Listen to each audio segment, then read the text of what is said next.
خالد بھائی کے انتقال کے بعد بھی بھابھی کے گھر والے انہیں اپنے ساتھ نہیں لے گئے تھے، کیونکہ ان کے ماں باپ زندہ نہیں تھے، بھائی اور بھابھی تھے، اور وہ دونوں ہی ان کی ذمہ داری نہیں اٹھانا چاہتے تھے۔ اس وقت میرے ابا نے خود آگے بڑھ کر یہ فیصلہ کیا تھا کہ کومل اب بھی یہیں رہے گی۔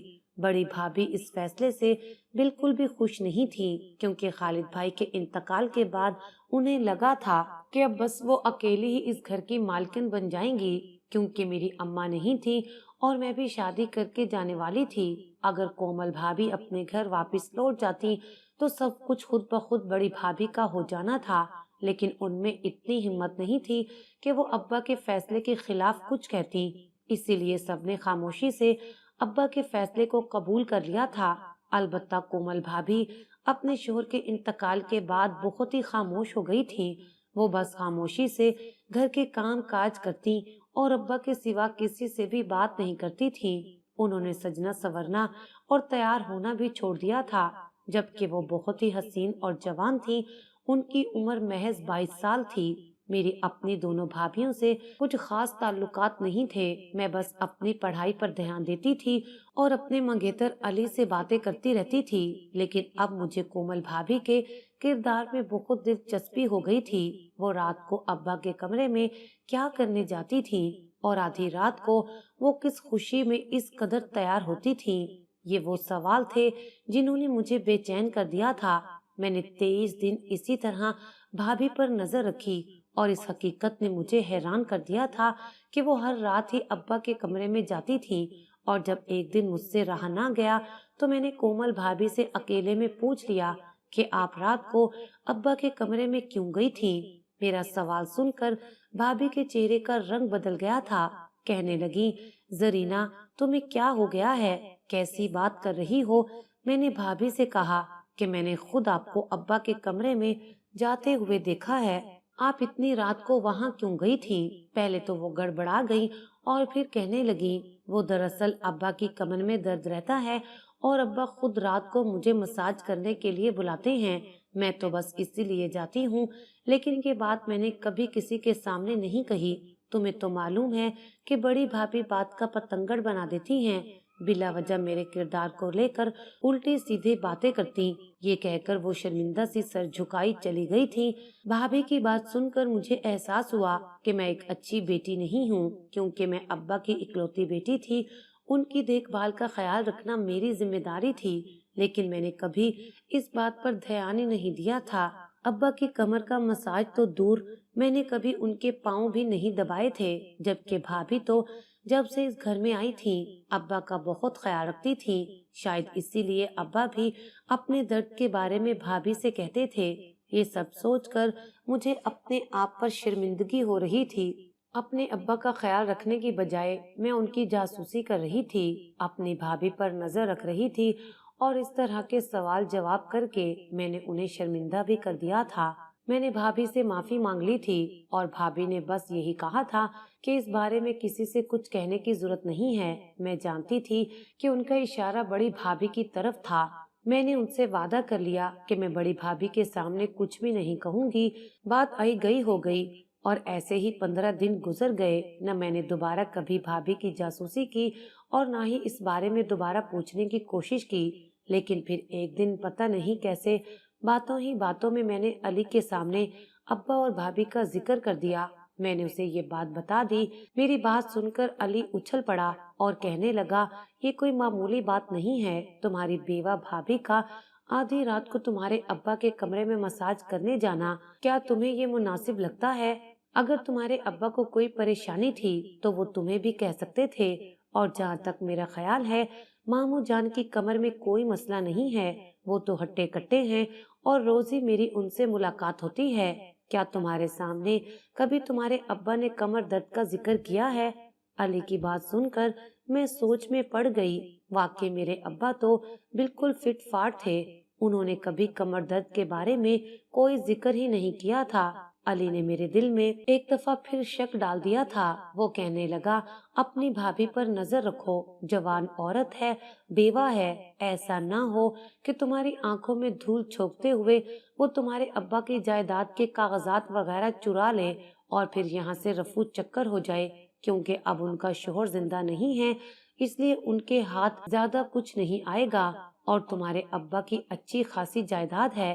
علی کی بات سنتے ہی میں اچھل پڑی تھی، کیونکہ ابا کی الماری میں گھر کے کاغذات وغیرہ رکھے ہوئے تھے اور اس بات سے ہر کوئی ہی واقف تھا۔ مجھے لگ رہا تھا کہ کہیں نہ کہیں یہی وجہ ہے جو بھابھی ان کے کمرے میں جا رہی تھی۔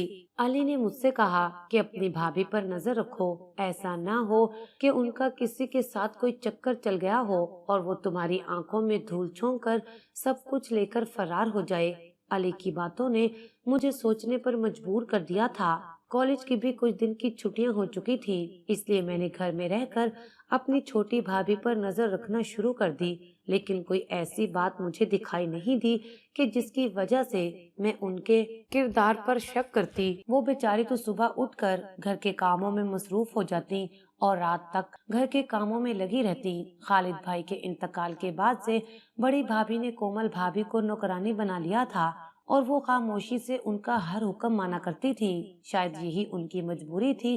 4 سے 5 دن گزرے تو مجھے احساس ہوا کہ ایسا کچھ بھی نہیں ہے۔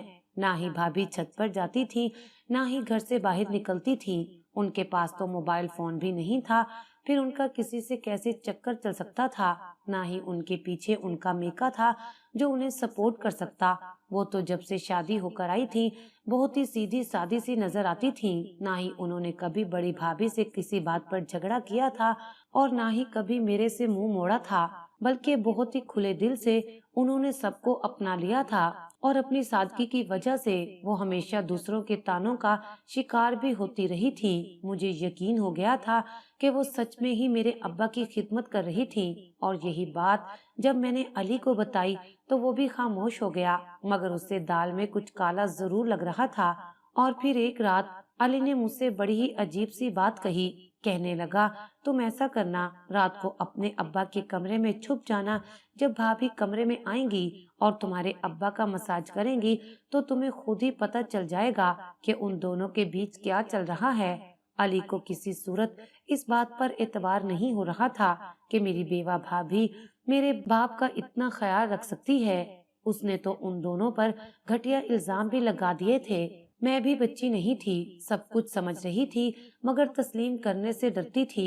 سوچ بھی نہیں سکتی تھی کہ میرا باپ اپنی بیوہ بہو سے ایسی حرکت بھی کر سکتا ہے، اس لیے یہ بات کچھ مناسب نہیں تھی کہ میں اپنے باپ کے کمرے میں جا کر ان کی جاسوسی کروں۔ لیکن علی نے میرے دماغ میں ایسا شک ڈال دیا تھا کہ میرا دماغ پھٹنے والا ہو گیا تھا۔